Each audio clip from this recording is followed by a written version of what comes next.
And we're live. What's going on, everybody? How you guys doing? I'm really looking forward to the show tonight. I hope you guys are too.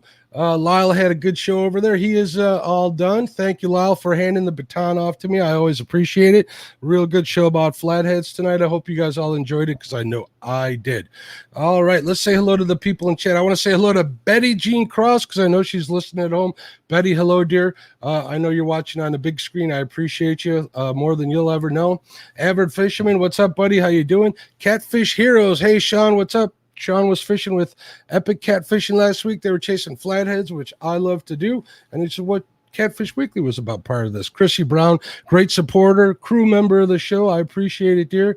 351 Cleveland just popped in. Catfish here, Chrissy Brown. Cindy Stokes, what's up, Cindy? How are you? Country Boy Catfishing, who has his show during the week. Catfish or Fishing 101, I believe. Good show. Check them out. Creole Catfishing. What's going on? Jeremy, how you doing, bud? Dale Hayslip, what's going on, Dale? I know Dale was looking forward to this show. He's been talking about it. David Martin, Flathead Man himself. What's going on, David? And I think he might be able to give you a run for your money, Brian, eating-wise. Dude, man, he's getting it. I'm telling you what now. He's got like a whole kitchen set up on his boat. We got Ernie Brown in the house. What's up, Ernie? Fishing with Squirrel. How you doing, sir? Fishing with the Chad. What's going on, Chad? Chad the man. Make sure you check out his show on Thursday nights. Give him a sub. All the good stuff. The Bait Shop. It's a great show. Getting Hooked on D Fishing. What's up, D? Another crew member. D, what's up, sweetheart? Hooks and Hammocks, another crew member. Wow, we got a lot of them. They're stacking up. What's going on, Chris? How you doing, sir? Jesse O'Neill, what's going on, Jesse? How are you? Joe Buck 66, a great watcher and supporter of the show. Kelly Speaks Out. I think that's a new one, Kelly. If you're not a member or if you're not a subscriber, I'd love it if you subscribe. And if you enjoy the show tonight, hit the thumbs up. I'd appreciate it. Laughing Cat Fishing. What's going on, Thomas? How are you? Mike Irvin. What's going on, Mike? Mr. Gadget Fishing. Nebraska Wildcats. Papa Ed. What's going on, Papa? Patriot Cats Fishers of America. What's up, James? Ryan King. Sean Abney. Sharina's Keeping It Real. What's up, Sharina? How you doing? Sogo. What's up, Sogo? Southern Cross Outdoors Tradition. What's going on? Tim Molina, another crew member. What's going on, Tim? He's out in New Mexico. I bet you it was hot out there today. Hopefully not too hot. Tree Limb Fishing. What's going on? Wade McNally. What's going on, Wade? Let me scroll through this list again. Brandon Cross. What's going on, brother Brandon? How you doing? Chris Uselton. I think that's one that I missed. Dan Thompson. Alicia Burnett, what's going on, Alicia? I think Alicia's birthday was yesterday. Happy birthday, dear. If I'm mistaken, forgive me. It was either yesterday or today. I try to keep up with all of this stuff the best I can. Jesse O'Neill, what's up, Jesse? Kelly, Laughing Cats, Mike Irvin, Mr. Gadget Fishing, Sean Abney. They keep piling in here. The Water Swatters, what's going on, sir? All right. Welcome to the Catfishing Crappie podcast tonight. I have Brian Jones from Flint Hill Catfishing. What's going on, Brian? How are you? Hey, man, I'm doing well, dude. Doing well. Appreciate you having me on. This is a lot of fun. I appreciate you having me. You know, I'm gonna be totally honest with you here. I do this once a week now, right? And every time I read through, for those of you listening to this on podcast, I read through and I welcome all the people that watch this live. You can go to my YouTube channel and watch this as it happens. I like to say hello to all my supporters, all the people in chat, and I'll get in this like this trance of saying hello to everybody. And you know how often it is I get this close from forgetting where my guest is from or their last name or something like that. Not that it's worth forgetting. It's just me. Yours was easy to remember, Brian. I like that. Brian Jones. It's a lot easier than Mark Shibish, isn't it? The Rolling Stones. There you go. Brian Jones. Oh, now it's working. You cut out there for a minute. What did you say, Brian? I said it's the Rolling Stones, man. Brian Jones is pretty easy to remember there. Yeah, pretty easy. How can you forget? That's the Stones, an epic band. Thank you, Creole Catfishing, for the super chat. I really appreciate it. Thank you very, very, very, very much. All right, Brian, let's get started here. Where'd you start? How'd you get into fishing? What's some of your earliest memories? I like to start my show off with this because fishing is such a part of our life that it's always good to remember where you came from. And I think it's kind of like sharing stories around a campfire back in the day before there was television or even books or anything like that. So I kind of like to start there. Yeah, man. I love that question. And where I grew up, they still don't have cable TV there. To a place called Durance Neck, North Carolina, which you'll have to look hard. It's by Elizabeth City, which is one of the biggest Coast Guard bases in North Carolina. But I grew up right on the coast, and there was just fishing everywhere. I had salt water that was 40 miles from me, and I had the Albemarle Sound that I lived on. I could walk probably about a minute, and I'm in the water. So white perch, brim, all kinds of stuff. Carp. There was lots of fishing where I grew up, and I got into bass fishing after, like everybody starts with brim and stuff like that generally, and fishing with bobbers. I started working my way up and using artificials, and I've always enjoyed the thrill of something on the end of my rod. And if I could catch one that was big enough to excite me, that would keep me coming back, catching nothing 3 or 4 times, but I'd keep chasing it. I loved it, man. I've always loved that. And my dad fished nets. He was a commercial fisherman as well as and a farmer. So he did a lot of stuff, man. But like fishing and outdoor stuff, because of where I lived, the closest friends were about 8 miles from me. So, and when you didn't have a license, all I did was run around the woods all day. So a fishing rod and a rifle or a shotgun were kind of, always in hand. That sounds like a heck of a way to grow up, man. I'm jealous as heck. I grew up, south side and northwest side of Chicago. We had none of that. My idea of fishing was my grandfather babysitting me, taking me down to the Kankakee River and throwing some worms out there looking for carp or catfish or whatever. That's pretty much where I got started, but I'm very jealous of that. I do want to say thank you also to Sogo for your support. I really appreciate both you and Creel. And yes, it is a Fishing with the Chad t-shirt I'm wearing in support of brother Chad today. What's going on, buddy?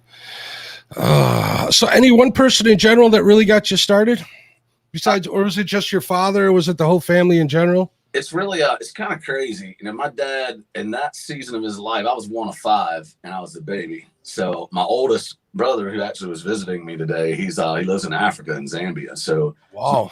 Before he went back, but it's interesting because my dad didn't really fish with me. He was working his butt off all the time. He just didn't do it, but he'd always tell me. I mean, he did growing up. They always told me about those memories, and I kind of showed myself, to be honest with you. I didn't really know. He's like, get you some worms, put them on a hook and go fishing. And that's what I did. I kind of figured it out. Magazines were all I had at that time. There wasn't any internet. I was 73, so you can do the math, 47.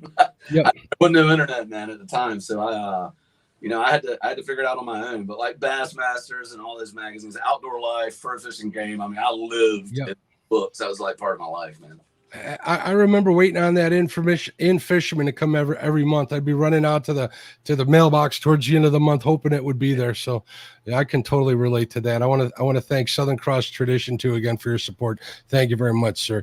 I always want to. It's always hard for me to realize how to handle like super chats and stuff. I want to make sure I say thank you, but I hate interrupting my guests because you guys are so wonderful. So man, take your time and thank them, bro. That's good stuff, man. All right. Thank you guys for your support. I guess I'm supposed to go boom, Southern Cross Outdoor Tradition without stealing away from other channels and stuff. Very cool. So I take it you started bank fishing, right? I did. I started out, there was a bridge near my house that was a tidal. It was like a lake, but it flowed through a channel inland that was only 15 feet wide. And then it would open up. They called it Muddy Creek Flats. It was a huge flats, tons of carp and more cottonmouth than fish in there. But so my dad wouldn't let me go back there until I was probably 14 or something like that by myself. But yeah, that's kind of where I grew up, fishing from the bank, out in front of my granddad's house, which was out in front of our house, right on the Albemarle Sound. He had a farm down there, forever. He had that bulkheaded. We'd go down there and sit down and just, fish from the bank all the time. Cast nets. I mean, he's always throwing cast nets. I learned to catch bait when I was a kid, man. I think I threw a cast net when I was 12. The first time I threw one, and then, I tangled them all up and broke them. I think my dad bought me 5 or 6 of them, and that was about it. He wasn't doing it no more. I'm still doing that. How big a cast net are you using now? I'm using a 10-foot. It's 10-footer. You're a better man than me, man. Man, I don't know if I'm more of a man, but my back hurts more than yours. I can tell you that because it's 1/2 inch mesh, 1.5 pounds a foot. It's pretty good net, but I haven't thrown it in a while. It's been a little bit since I tossed that thing. I usually go out with my buddy Dean or with Jeff or somebody, and I'll throw it off of their boats out on the lake. There you go. I don't throw river, man. They're too expensive to throw in that river. Yeah, ain't that the truth? Those cast nets are getting up there. They're heck on a shoulder too. I can attest to that. As many hooks as I lose in that river, I ain't about to throw a net in there, man. It's just not a good idea. That's a good idea. So do you catch most of your bait rod and reel? Is that what you're doing?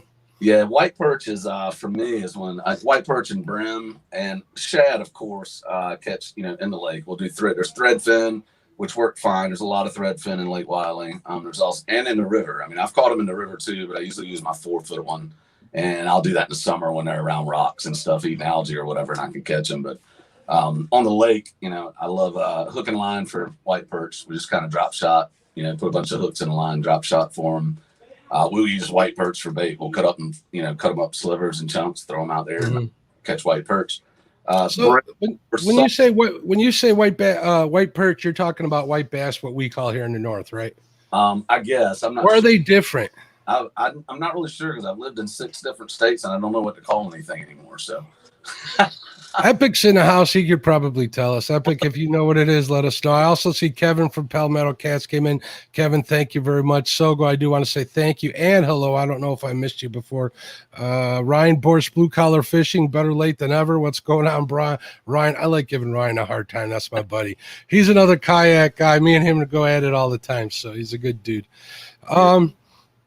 So you drop shot for the white perch or for the most everybody on Lake Wylie that I know of that fishes for catfish anyway, they basically are dropping sabiki rigs or drop shot style.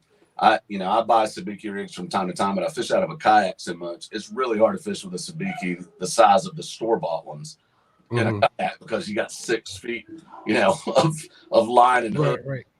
That many hooks. I've lost a lot of shirts from sabiki rigs. Just from getting hooks in them, but yeah, they don't fish easy because I can't get it up high enough to swing it out when I'm sitting in the kayaks because I'm so low to the water. Yeah, I have like 2 seasons worth of kayak experience. I can almost relate to that. When you got four rods or whatever with you, I'd always fish 2 and have 2 extras. I'd always come up with a mess. And I use braid, so it's like unknitted. It's like unknitting a sweater. That's always a problem. Yeah, that'll make you almost suicidal when you have a tangle with 4 rods and braid. Yeah, that'll do it. All right, so let's take a step back. So, what do you consider your home waters? Home waters, Rock Hill, South Carolina. I've been here for around 10 years now, almost. But most I've lived here. I think the longest of anywhere I've moved yet. We don't plan on moving now. We have 5 children. They kind of got roots here and built friends. And when they were younger, it's easy to move because they don't really have, relationships. As much stuff. And are there friends in school and all that? I can imagine how that goes. Yeah. But when I moved here, I was moving, for vocational reasons. And I didn't move from Kansas City, Missouri to here. I moved from Maryland to Kansas City. I grew up in North Carolina. But when I got here, I didn't know what kind of fishery I was moving into. And I was fishing with a plastic worm on the Catawba River, trying to catch bass, and I'd caught a few, and I sat it down to grab a sandwich, and I don't know, I was sitting there 10, 15 seconds, and my rod boat over and almost went out of the boat. I grabbed it. It was like a 12-pound catfish. I'm like, So Wesley Fail, which Jesse is really good friends with him, Jesse O'Neill, and I love Wesley. He's a great friend, and he ran into me on the river. We were talking, went for a little swim, and I told him I caught that 12-pounder. He's like, man, there's big ones in here. I'm like, well, how big? And he told me. I was like, So the bass rod pretty much went on the rack, and I went after catfish here. I catfished back in North Carolina when I lived there, but it's mostly channels. They didn't have any blues there. That do now. And it was 10 pounds was probably the biggest one you'd catch down there. So to be able to hang into some of these blues has been a blast. Well, I'll tell you a little story about the Fox River. I've been fishing it for a long time. We've been living out in this area for at least 25 years. And I did your standard, chicken liver, worm, fish, and all of that. Caught a ton of channel cats. And then somebody showed me a picture of a flathead, and it was like a 25-pound flathead. And I'm like, those are in here? And the rest was I had no idea. We're talking about years and years of fishing in a place, but until you get that, get dialed in for a certain species, it's pretty much you don't even know they're there. I'd say I'm a little I'm a little weaker in the flathead area with angling than with blue. I got a better handle on blues in the water I fish. I don't apply that everywhere. I haven't tried it. I feel like I'd be all right, but I don't know if I could win a tournament. We have no blues here where I live, so I still have yet to catch one. I'm honest about it. I've never caught a blue catfish. I hope to get one by the end of this month. I'm heading out to Ohio. We're going to fish the Ohio River and see what happens there. This will be my second attempt at it, so wish me luck. Well, if you come down here, I'll take you, but you got. I don't doubt that at all. I bet you have some good meals ready for me too while we're out. So. Well, I don't know about good, but meals. Man, I've seen you cook a ribeye out there. I have. I've done that, but I'm a man of many colors, man. I can do Vienna sausage and a ribeye and shrimp too. That'll work. You know what? I don't get the whole Vienna sausage crave, man. I'm going to be honest with everybody here in chat. I'm not a big fan of a Vienna sausage. I don't know what it is. Well, Mark, I'll be honest with you, man. You probably shouldn't be a big fan of Vienna sausage. I grew up because my dad was tight, and he was finding nice food to take out on the combine or the tractor with him. So he brought sardines and crackers. Or it was sardines? That's what we used to do. We used to do sardines and liver sausage. That was where my poor upbringing came from back in the day. We'd be bringing stuff like that, and my parents would bring, or my grandfather would bring head cheese of all things with us. So that's rough now, but I've had that too. But potted meat was a staple with my father too, and I think deep down, at least with men, I'm not sure about women because I haven't seen many women that eat potted meat, but I think deep inside of every man is a deep longing for mechanically separated chicken parts. I think so too. I think that's why bologna and hot dogs are such a fan amongst all men and women. That's mechanically as separated as it gets. As long as you can hide those bits and pieces, you can get the wife to try it usually. Palmetto Cat says he can't stand Vienna sausages, but he loves potted meats. What's going on, Kevin? Yeah, man, I could eat either one of them. I mean, put them on a cracker and it's not bad, but. Ryan Bort says he lives on them things. Well, he's out there all the time, so I can't say blame. Mike Sampi, what's going on, buddy? How are you? What exactly is potted meat? When I hear potted meat, I think of Spam. Are we talking the same thing? I'll make a deal with you. You don't have time on your live show for me to read the ingredients thing, but you're talking about like chicken lips, chicken butts, and yeah, I mean, whatever you don't eat is thrown in that thing, and they put a lot of salt on it to cover a multitude of sins, I think. Well, what's the saying? From snooter from rooter to tutor, right? It's bad, dude. There's probably a little beak in there. I'm not sure. All right, let's get back to fishing here. All right, real quick. So you're basically a kayak man now, right? You do a lot of kayak fishing? Yeah, I do. I got my roots in whitewater. I did a lot of whitewater kayaking when I lived in Maryland. Okay. Right. I was very near the tri-state area, West Virginia, Pennsylvania, and Maryland. So I had a paddling mecca there. So I started in that, and I loved fishing, so put two together, and it just made sense. And there you go. What kind of kayak are you running for the people listening? I have a Ascend 128T. There's a 128, but the 128T is 13 feet long and has the Yak Power system in it, which is basically a 5-switch system where they have plugs already in it that are 12 volt SAE plugs that you can plug in lights or whatever. They have adapters, pigtails you can wire on there. But nice. Does it come with a battery compartment ready to mount one in? What's that? Does it come with a battery compartment ready to mount one in?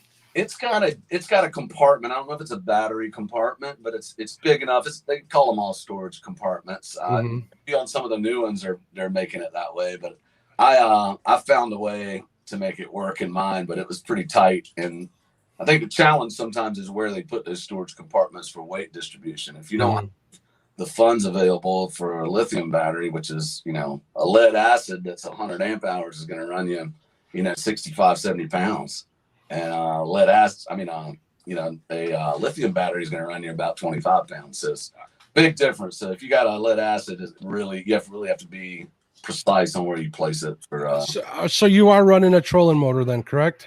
I am, and I don't prefer the trolling motor. The only reason I put it on, I get a lot of questions on this on a video I made on my DIY trolling motor thing.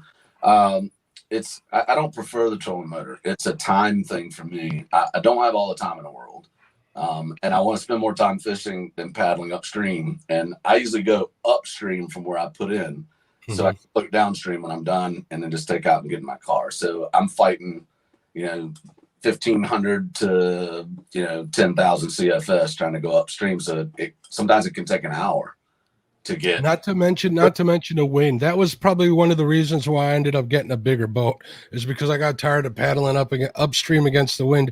And I had a Jackson big rig, and I know you're probably familiar with the size of one of those. I am. Yeah, that was a lot of work. Coming back was easy, and it was a lot of fun, and I really liked hooking into a big catfish on there. But man, sometimes that wind, or you got caught in a storm or something, that'd give you a workout. Wesley Phil has a big rig, an older Jackson big rig, and fun thought. I actually met EJ or Eric Jackson a few times on the Potomac River where I used to paddle. Nice. He's a guy that he was a whitewater Olympian playboat, and he's the guy that ended up making Jackson kayaks, because he's an angler too, and I didn't know that when I met him then. But kind of funny, I didn't know he'd be making fishing kayaks. Yeah, he is. I actually met him at a demo days out here in Rockford, Illinois, back when I was choosing between which kayak to buy, and it was between a Jackson and what is it? The one that Spencer uses, the New Frontier New Canoes. Right. And when he found out I was kind of mixed up, he gave me a 25 quart Orion cooler to sweeten the deal. So I got lucky with that one too. Dang, man. So everybody keeps drooling after this cooler. They don't know that I didn't pay for the darn thing. I got it directly from him. So that was pretty cool. I would say with the Ascend 128T, that's a really cheap way to get into a kayak when you're my size. And I'm a huge, like a real big guy. I'm just, I'm kind of a 6'4", about 235 pounds, something like that. So for me, that boat, I'm maxing the limit out on with gear and that thing that I should ever be in that kayak. It's I don't know if most people would feel comfortable in it. The Jackson big rig, Wesley Fail can walk from the front to the back. He can stand front to the back. He can stand on the bow on that thing. If you tried to stand up on mine and walk to the bow, you're going in a drink, man. So that is exactly what he did during the demo day to show how stable it was when I had my concern. So I witnessed it firsthand. I witnessed him do that firsthand. So they're ridiculously stable. And I haven't actually demoed a lot of kayaks. It's kind of hard to do. Hey, can I borrow this for a day or something? Because I'm nobody to most dealers. So I wish I could take them out first and try them. But I would recommend this at least for people. I need a boat that's twice that its maximum capacity is twice my weight. So this one's rated for 350. I'm in now. I need something that's 500. That's going to make me feel a lot more comfortable in the wintertime. In the summer, I don't care. You know what I mean? If I flip boat, I can get back in the boat. I don't have to deal with freezing, and I don't want to lose my gear. That hurts my feelings pretty bad if I have to do that. I haven't lost any yet, so. Have you went in a drink yet and lost anything? You haven't lost anything, but have you gotten in wet? Yeah, one time. I've been fishing out of a kayak, even one a lot smaller than that, for a long time. But I slipped my anchor. The water had raised from about, I think it was like 3,500 CFS. It started rising and never stopped and went up to about 8,000. And I was anchored, and your anchor line, if it's 1,500 and starts rising, your anchor line's doing this, it's drawing your boat backwards a little bit. And I wasn't paying attention because I had just caught a fish and my anchor pulled loose. And when it pulled loose, I was trying to pull it as fast as I could to get it in so it wouldn't drag the bottom and hang up and jerk me. Well, it caught on a big rock and it pulled me broadside. And there was hardly any time to do anything. I should have cut the rope right then, but it was summer and I figured I can save it. I ain't gone in the drink yet. I can do it. And it didn't work out. Yeah, you always overestimate until you get in trouble. I've been in that position a couple of times. Well, thank goodness that you made it out of that one, but I can definitely see. I've heard people have that happen with boats, actually, smaller boats and stuff. So, I looked, you kind of look like a walrus trying to climb up on an iceberg getting back down. Now the Catawba River, how big is that river? Well, you talking width, or you talking about actually length and stuff like that? Both, actually. We got plenty of time. I don't even know how many miles it is long, but I know it starts up. I believe it's Lake James coming out of the mountains up by Linville Gorge in North Carolina, and it goes all the way to the coast, man, and pours out in the ocean there. I don't know all the tributaries, but I know it's like Lake James, Lake Norman, Lake Wiley, Fishing Creek, Watery, and Santee, and there's probably some stuff in between that I don't even know about yet. And then it runs through the ocean. It's a pretty long river, and there's a lot of variety on it. It's dammed in several places, and a lot of different characteristics. You got the part in the mountains. It's a whole different type of river up there. And you got the one down here, which is just Piedmont, South Carolina. And it's just some rocks and some hills and some flat. And it's pretty nice topography here. So it's pretty diverse, you're saying, right? How about the fish population? I imagine where it starts in the mountains, you might have trout and such, and it probably changes as it goes down, correct? Yeah, and I like I just recently got into fly fishing a couple of years ago. My buddy Dean that's in some of my videos. He taught me how to do it. I love it. It's really fun. And caught my first rainbow with fishing with Big Nasty, Jeff Anderson. They took me up in the mountains with them, and we fished in the mountains of North Carolina. But yeah, there's trout and stuff up there. But as you move down, I mean, again, you have the typical things that are in South Carolina, the white perch. You got largemouth bass. You have there's striper. There's not a lot of striper. I haven't caught one myself in the river. I did catch, I think, what was a hybrid that was about a pound on a Gulf minnow time right in the Catawba there, and that was the only one I've ever caught. But I guess they're in there. I've never targeted them though, but they're not thick in there for sure. But all the panfish series, bluegill, species, bluegill, brim, sunfish, all that kind of stuff. There's the catfish, of course, flathead, blues, channels, and in some places bullheads. But in the Catawba where I'm at, not really. I haven't caught any of those or seen many of them. Gar, a lot of needle nose gar in there, and I'm probably missing about 400 of them. If we got into like all the minnows and the daces and all that, we'd be here for a long time. I would say from living in North Carolina, living in Maryland, living in Missouri, and living here, I think that South Carolina is a really rich fishery. Like I'm really excited that I live here because I'm really close to a lot of some pretty epic places to fish. There's so many great places to fish out there. I see so many pictures, so many YouTube channels. I was kidding around with Jeff Manning saying, what's in the water out there that makes everybody, want to get on YouTube and catch all these big fish. So they're not spending that much time other places. So it must be a great place to fish over there. It is I think I haven't lived here but 10 years. I mean, people like James, James Smith, he lives in North Carolina. A lot of other people here. Jeff Anderson, he's lived in South Carolina his whole life. I mean, they probably could tell you a whole lot more about the fishery and how it's changed and what used to not be here and what species are here now, things like that. And I've heard Strawberry, what was it? I forget his name. That was on a couple of the shows. He was awesome talking about some of the history and the chain. And he's got some age on me. And he got a lot of wisdom, man. A lot of cool stuff I didn't know about the history in the Catawba, when blues actually entered the scene and stuff. James Smith has talked about that a bit too. It's interesting. It's definitely a place that I would enjoy fishing. And besides you, I know, doesn't Robbie fish on the Catawba River? It does. And in one of my videos, I threw him up there on it because I came out. It wasn't even 7 a.m. yet, man. And in the summer, and they're out there on the rocks, him and two friends fishing. So I came up and talked to them, and they actually had seen my YouTube channel, which was kind of cool. But I gave them some bait and some Carolina rigs, some stuff like that. But that's one thing that they were fishing. But Robbie's just got he's got a really good personality. He's hungry to learn stuff, and he's a passionate fisherman. I mean, he's got it bad, dude. I mean, I told his dad, I was like, dude, you got it bad. You better watch out. You better watch out, Brian. He's coming for you, man. Yeah, man. I want to see him land a big old 50, 60 pounder out of there, man. I can't wait. I mean, I hope he gets it on video, because that would be a blast to watch. Not only the fight, but watching his reaction once he gets that thing up on shore. I can imagine that's going to be a great one. Robbie's a great kid. He is the future at catfishing. So mega kudos to you for supporting him. I know you guys all take good good care of him down there, and I think that's a great thing. So yeah, that's he's cool. a great kid. I talked to his parents about when they feel comfortable with it. I'd love to take them out in a kayak. Mm-hmm. He could get in a boat, you know, and as long as he went with somebody while he's young like this, it's you know, and took some precautions.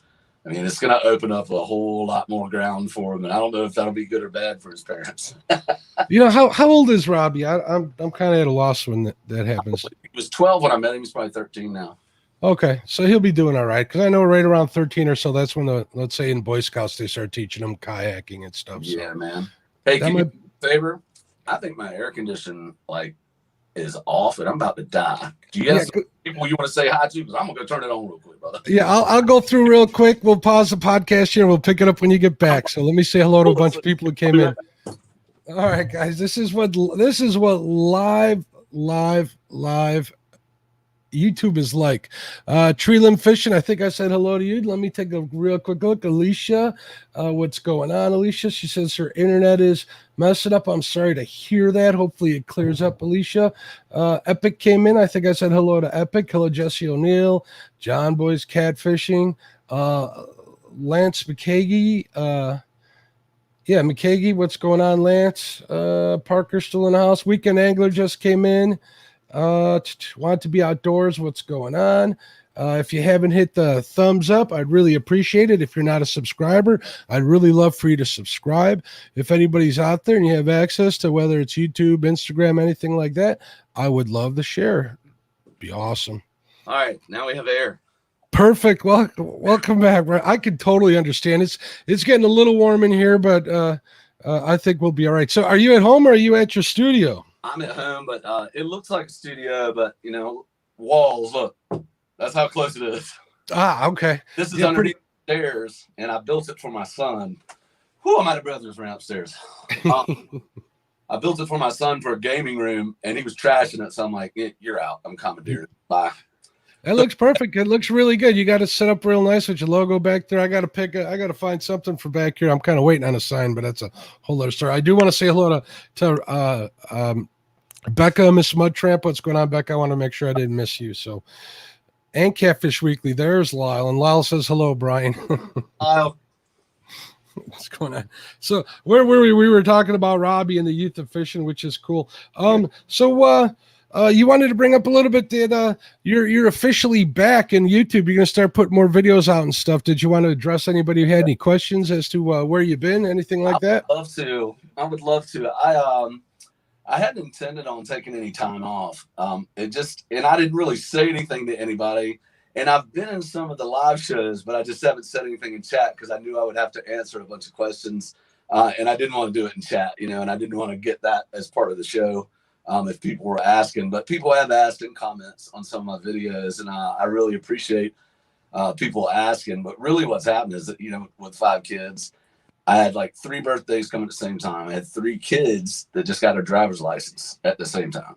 I had 3 kids get jobs in the span of like a month. And now we're figuring out getting a new car, you know, not a new car, but a beater for them to, you know, to bang around for these jobs. And it's just, it seemed like the right time for me. And I've wanted to take not a break. I'm not burnt out with YouTube. I love YouTube. Like, I love the community. I've had a lot of fun with it. It's been a huge, huge outlet for me. And the community's been really, really friendly, which is awesome. But I also like that stuff. I like editing. I mean, I'm not a professional. I'm not awesome at it, but I love doing it. And I love vlogging my own stuff and going back and looking at it with my kids. And that's where it started. I was making videos because, I mean, if you do stuff alone forever, it's really boring if you don't have anybody to share it with. Yeah. And I love bringing it home and showing my kids what I catch. And they're the ones that told me, like, man, you should start a YouTube channel. But anyway, I wanted to take a step back and really look at my channel and where I wanted to go with it. And I'm sure a lot of you think about that may have YouTube channels, and a lot of you that don't have YouTube channels may wish you saw something that you're not seeing on our channels. All the guys that maybe you follow in fishing world or wherever. But for me, I'm kind of looking at the things I want to combine and consistently put in my content, in my videos, what I think is exciting. And everybody's catching fish on videos.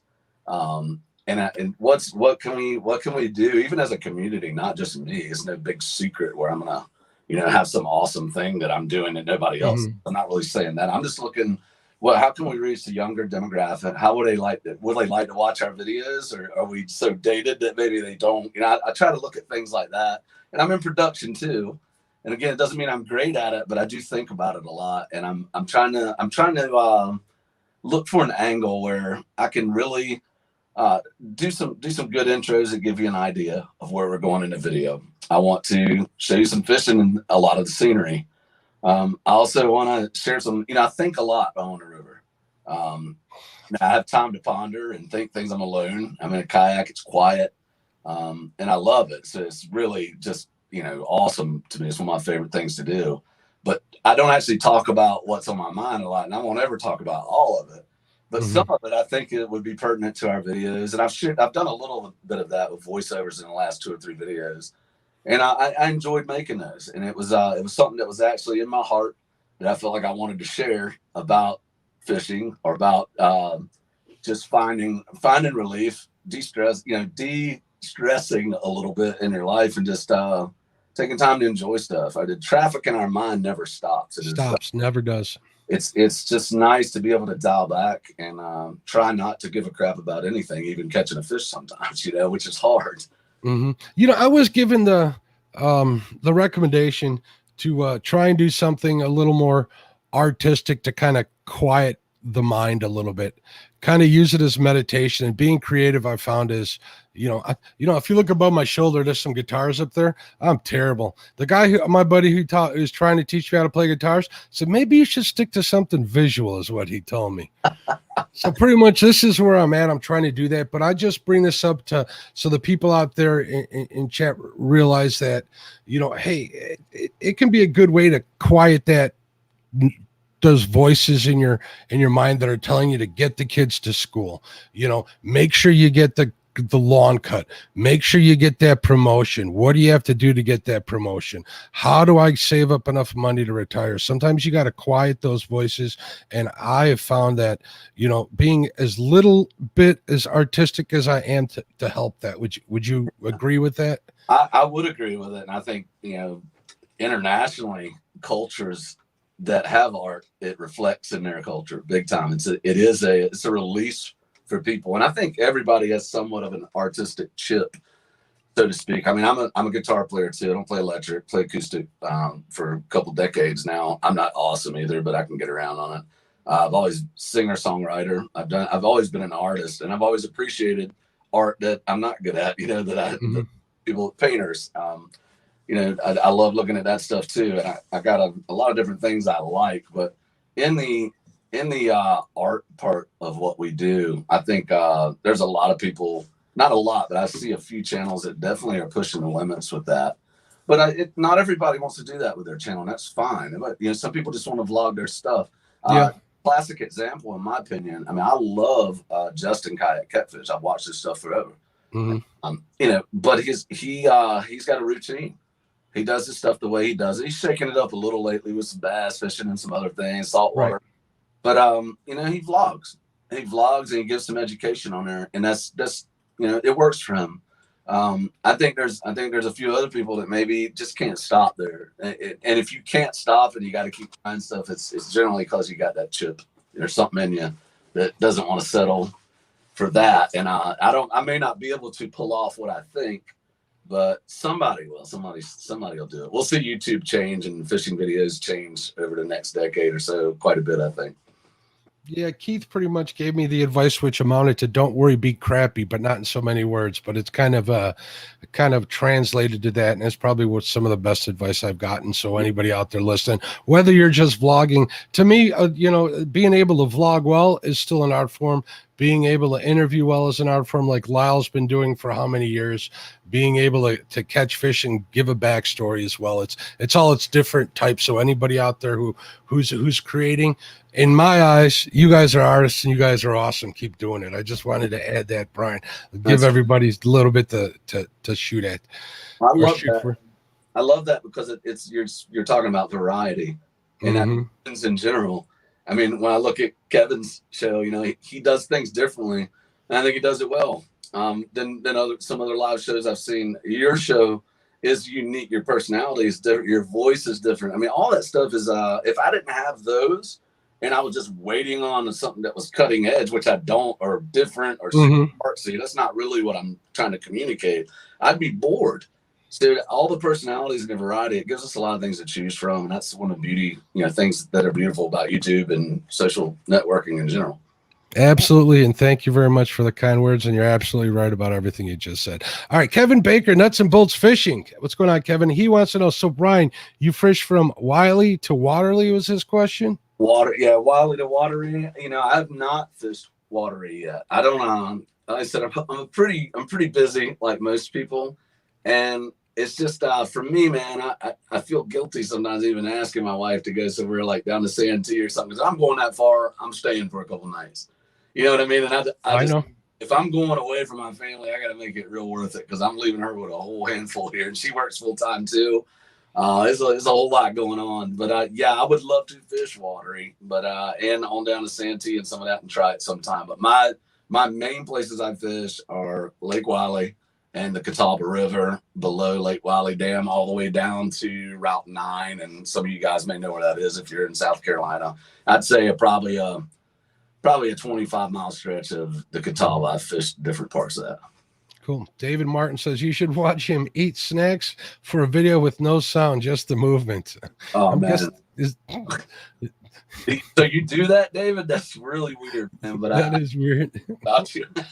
I try to make gas station food sexy again. That's what I'm shooting for. I kind of just lost a couple of them. I'm kind of scrolling through here. Laura the Explorer, welcome. I see Dieter Melhorn's in here. What's going on, Dieter? Thanks for checking out tonight. We got Kelly says, don't discredit your skills. Your videos are very sharp. Quality has always been good. Plus a good snack humor. And you got a good sense of humor. So excellent videos. Only reason I did that was Jeff Anderson fishing with Big Nasty. He's like, dude, that's funny. You should leave it in there. I'm like, man, I ain't leaving that in there. And my wife's like, are you stupid? What are you doing? Oh my gosh. She was like, I can't believe you're going to put that on. So I did it. It was hilarious. I thought it was funny. I was just messing around editing. It was just funny to watch myself. It turns out it's good. It's different. Those guys have a good time. How do you like fishing with them? I know you spent a little time with them, correct? Yeah. With David and Jeff? David, I fished on his boat, I think twice, either once or twice. But we've spoke quite a few times, because he and Jeff talk a lot too, and they're good friends. So we just kind of gotten to know each other, and I want to fish more with David. That's a flathead machine right there. I know you ain't kidding. I think he stalled a little bit there for a while, but he's everybody hits that kind of wall sometimes. Man, he's really caught a lot of flathead out of Wiley. I love watching some of his stuff on Facebook that he pulls out. But Jeff to me is probably one of my best friends, I'd say, in this area. And it's funny, I met him on YouTube, man. Mm-hmm. He was one of the first ones that was encouraging me on YouTube and, talked to me. I found out he lived close here in Rock Hill. So I met him for breakfast one morning, and man, we just hang out a lot. He's a hoot, man. I can definitely relate to that. I've got some really good friends that I met through Facebook, some local, some not so local. I mean, people that live, not far away from me, we kind of hooked up through Facebook, and it's been, I wanted to say the B to the wall word, but I'm not going to say that. It's been full speed ahead since then. We've been having a lot of fun. We've been doing a lot of fishing and stuff, and it's always great to find like-minded individuals. So if you're out there, touch bases with the people in your community, especially out here in the catfishing community, be good to go. So let's see. Dieter says he likes all the sound baffling in the Flint Hills too. Oh, the baffling. All right. He's having studio envy. I was telling Mark earlier, Dieter, my son, I made this into a gaming room for him. This was his. I'm underneath of my stairs. So, I mean, I ain't got no room in here. I'm a big guy, but it works. And he was trashing the room. So I kicked him out and took it. Made it a little editing room. We also have Twisted Fishing TV says the man's beard is trimmed to perfection. I know how hard that can be. I have to admit, you do a pretty good job at trimming that sucker. Wow. Any secrets to share with me? Gray hairs do whatever they want. So, yeah, pretty much. Mine are getting grayer and grayer. You should see them in the sunlight. They look white as heck. I trimmed about 3 inches off of it about a month ago, and I've kept. Yeah, I took 2 inches off of mine just 2 weeks ago. It's been kind of crazy. So anyway, that'll be my next YouTube channel, Beard Care 101. I'll have you for a guest on there too. How's that sound? We can do that. Homeless guy when my beard was that long, so I was like, come on, baby. I mean, gotta go for that mountain man look. So what are you planning for the future for your channel? Yeah, man, as I was sharing earlier, I actually didn't finish what I was talking about because I got sidetracked. And I apologize for that. No, that was me. I'm Bunny Trail Master, brother. But yeah, I have been. This time I've taken off. I know it hurts me on the algorithm. And somebody said, man, your algorithm's going to, this. I said, man, I got an algorithm at home that's really important. And this isn't my living. It's enjoyable to me. And if I can't keep it that, I'm not going to do it. Because I already do production for a living in the audio realm.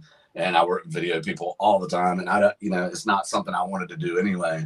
But I have enjoyed it. Like I said, it's been an outlet that's given me a lot of joy. I enjoy it. But for the channel, I really want to see what it looks like more to put on video, taking people with me on an adventure, and what it looks like on the river. And I think I'm lucky because it's a good fishery. It's beautiful. I think the Catawba is beautiful, and it's peaceful. And I'm in a kayak, which is, a little bit unique. It won't be unique very long. Tons of people are doing it. It's got channels now, but I just want to try to, I want to make it like you're with me in the boat and I was talking to you, not just a vlog. I'm not really a vlog guy. I'm not an educational guy. You might learn something from me, but it's only because I learned it from somebody else on the channel, probably. You know what I mean? I know what a professional fisherman is, a professional angler. I'm not one. I know that. I know people that are, and I know what it takes to be that. And I don't have the time or the tenacity to put that much work into being a professional angler. So I really want to take people with me that can't go, which I do through you guys. I do it through Dieter. I do it through, all the channels out there, James, everybody else, live shows, whatever, but especially the videos where people are fishing. I definitely live vicariously through that when I can't go fishing. There's a reason that all your notifications come up all day long on my phone, guys. So I watch it. I can totally agree with that. Without getting into too many details, I've spent many, many hours for various reasons, not because of myself, but because of like family members and stuff in hospitals, and fishing pretty much carried me through all of that. Just watch it on YouTube and stuff. So anybody out there who's doing it, who's been doing it for a while, I just want to say thank you. I do have a question. You did mention that you want to take people out there that can't. Want to Be Outdoors says he has a lifetime Yukon 16 foot. And it's his first kayak. His mobility is not as good as others. What advice would you give for setup, equipment, or anything else? Yeah. How's that for a segue? Look at that. I'm getting good at this, Brian. Yeah, I'm telling you, I'm not familiar with that vessel, but I'll say this, and I don't know what your mobility limitations are, but I'd say this: if your weight, if you're a big guy, again, I'm 235, 6'4", so I'm a bell buoy on a kayak. I'm tall. The width really helps me, but because I've kayaked for a long time, I can deal with a narrow boat. Make sure your weight capacity, make sure the maximum weight capacity on that boat is you're gonna have a lot of freedom to add gear on there. And I'd say for me at 235 pounds, I want a 500-pound maximum capacity on my boat. That's gonna give you a lot more stability because you keep pushing that thing down in the water. And you're going to get in trouble. The other advice I would say is if you don't have any experience kayaking and you're learning to kayak, make sure that you learn to kayak before you learn to fish out of a kayak. Because if you're like me, I can't think about too many things at one time. But kayaking was like walking for me because I did it for so long on whitewater. So the fish was a natural thing since I was an angler. Anyway, I put two together and loved it. But the thing is, if you're trying to fish, if you get distracted and you get on water you shouldn't be on, you're going to get hurt or you could lose your life. It can happen quick. And so I would say be very, very careful and to learn some of the basics first. Get some lessons if you need to. You don't have to take a course for a month on it. Go to a couple lessons. Read. The internet's full of stuff now and full of crap too, some of it, if I could say that. I would say get a good book or a reputable resource to show you some of the basics in paddling and put it into practice and some of the safety things. The next thing, if you can't get back in your boat when you fall out, you need a bigger boat. You need a boat that you can't fall out of. If you fall out of that kayak, you have to be able to get back in it, because you could be hurt when you fall out. And if you're in the water, I mean, you're in trouble, especially, and I'm alone a lot when I fish. People pass me by, there's hours I don't see anybody sometimes, which is great. But if something happens, you need to be prepared for it. So there's a lot more I could say to that, but it would take a long time. I'm actually going to do a more comprehensive video on safety at some point, because I got slacked off. I had no life jacket on that video that I flipped over him when my anchor caught and pulled me broadside. But it made me think. The only reason I made a safety video out of it, because I was very embarrassed. Actually, I wasn't going to put the video out. I didn't want to catch a bunch of crap from people, and but I decided to do it because when I looked at the footage, I didn't put my hooks back on the hook retainers. I had hooks hanging in the water, and my feet were inches from 8/0 circle hooks. Yeah. And I'm squatting and paddling, trying to get back in the boat like a madman, just so I could get back in the boat and get my gear in place. I wasn't looking at those hooks. If that thing had gotten me in the foot and my rods were still in the rod holder, it would have been, there's a dozen ways that could have gone. Wrong. Self-rescue would have been even more difficult. So, and if it was winter, you'd be dead. I mean, it'd be very hard. It'd be very hard to get out of a situation like that. Oh, so basically always wear your PFD, especially in a kayak, correct? Hey, thanks, Dieter. Appreciate that, man. All right, Catfish Kyle just popped in here. I also see, hey, Hooked Catfish. What's going on, Jonathan? I want to shout out to him. I think I didn't miss any. Twisted Fishing TV. I'll say hello to D again. I'll say hello to Betty again because I always have to. All right, cool. So, what's your PB Blue Cat? Everybody likes to know what they are. Yeah, man, 56 pounds is the biggest one. I've come close to it a couple more times over the years. That was probably 3.5 years ago.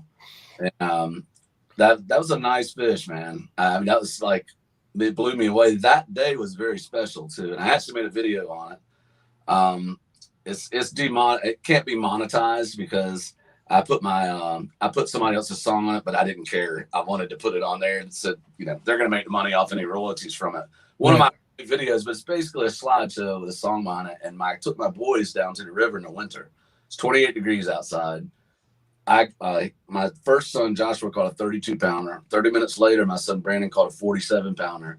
And about an hour later, I caught a 56 pounder from the bank in the winter. And we were like, dude, man. So that was one of the largest catfish that I've caught, but I've caught probably 10 to 12 that were that 50-pound class. I had a river and they're back in there swimming, and hopefully, unless somebody ate them or took them out. That's cool. Yeah. So CPR are the big ones. It's always a motto amongst the community, which is a good idea. But do you partake in any of the smaller catfish? Oh yeah, I do, but I don't eat a lot of them. I mean, again, if you look at the gas station food I eat in my videos, one catfish out of the river a month is not going to be worse for me than I can promise you that. Slim Jim versus a catfish. Look, I mean, come on, man. Somebody asked me, they're like, you eat fish out of that river? I'm like, I eat barbecue, I drink whiskey, and I have a bad habit to have a cigarette once in a while. You think a fish is going to kill me? I don't think so. Yeah, I went down to the river one time.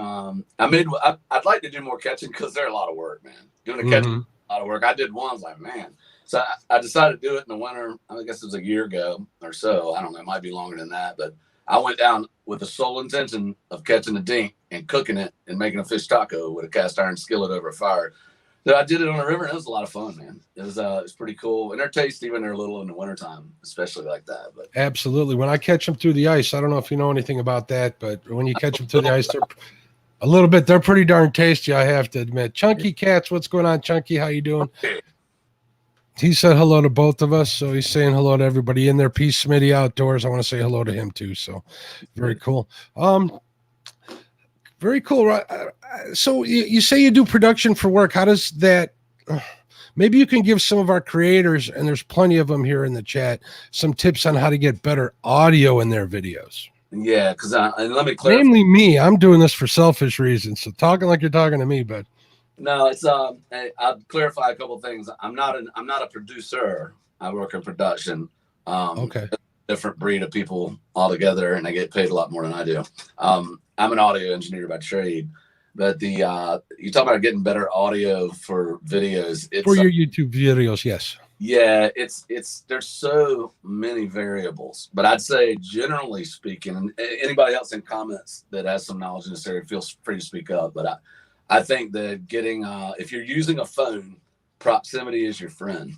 If you're using a microphone, 90% of the time proximity is your friend. You're going to get better audio and sound more like you if you don't have to turn something up to pick your voice up because it's way over there. If you pick up everything else with that when you do it. So, and it all depends on what camera you have and what, you know, can you control gain on microphones and all that. It's a little bit comprehensive to try to get in on something, you know, like a live show. But I'd say definitely, like, if you got a GoPro, let's just take that for instance. What I do with my GoPros that works for me on my kayak, and which I think is great because I don't move on a boat like Dieter's or other people fishing on boats, you know. That's a little more complicated because you got to set your angles or where you're going to be, you know, and you got to be aware of that. With me, I'm sitting in a kayak, so I got a rear camera, a front camera, and I'm thinking about moving around, so just to change stuff up. But I try to keep it, you know, like I get good shots from a front and a rear camera, and I keep a third GoPro with me for fish releases and stuff on a little handheld guy. But what I do is I run, you have to buy an adapter for the GoPros to make this work. It's a microphone adapter. Lick the microphone. Yeah, you're right. You got that right. Most singers do that anyway. It seems like they eat it like ice cream cone. Anyway, you have to buy an adapter. If you're not familiar with that, GoPro sells it. I don't buy the generic ones because I don't trust them. And they're like $50 from GoPro, but it changes from USB-C over to a 3.5 millimeter plug that's either TRRS or TRS. I can't remember. One end's opposite. Yeah. One goes for an iPhone and one goes into a GoPro, right? Dirty and boring, but basically get the adapter, put it on your GoPro and run. And you don't have to go get a Sennheiser or Shure, anything like that. Go get a cheap, you know, microphone. These are GoPro footage. We're not doing like, you know, we're not on TV, man. This is GoPro footage, and it's good, 1080p, 4K, whatever you're shooting in. But I mean, if you can get that microphone close, it's going to be a lot better because, you know, anybody that's done production at all or worked in the video world knows that, you know, video without good audio is just surveillance. Yeah, at the end of the day. But microphones make a huge difference. I run my rear camera. It's wired. I'm not going to use wireless because I'm not dealing with batteries and recharge and all that. I run wired mics to right in front of my bait tray sitting in front of me. And there's two of them there, two omnidirectional mics, and I got them about 3 feet from me. That way I can keep the gain down. I get good audio.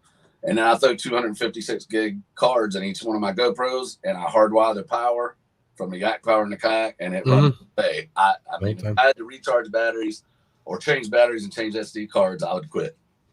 Because it's just too hard in the kayak. It is too hard, especially if you're using like those adapters and stuff. They're really getting away. You know, I use like the media mods on mine, and it's a nightmare to swap that stuff out. So I'll do the same thing you do. We got a lot of people making comments in here. Like Jonathan says that Rode makes a good mic. Dieter says we should get a shoe piece mic with a laughing after that. I think what that makes. Lyle says lav mics are awesome. So we got a lot of good people. So if you guys are looking for audio advice, make sure you holler at one of us. I use Rode mics, and I kind of turn that gain down, and so I can edit my heavy breathing out, and then I'll turn it up in production. I do the exact opposite you were talking about, but it works. So when I said omnidirectional mic earlier, I was actually talking about a lav mic. I couldn't wear a lav mic in the kayak, and I don't really need to have it on because I'm not walking nowhere.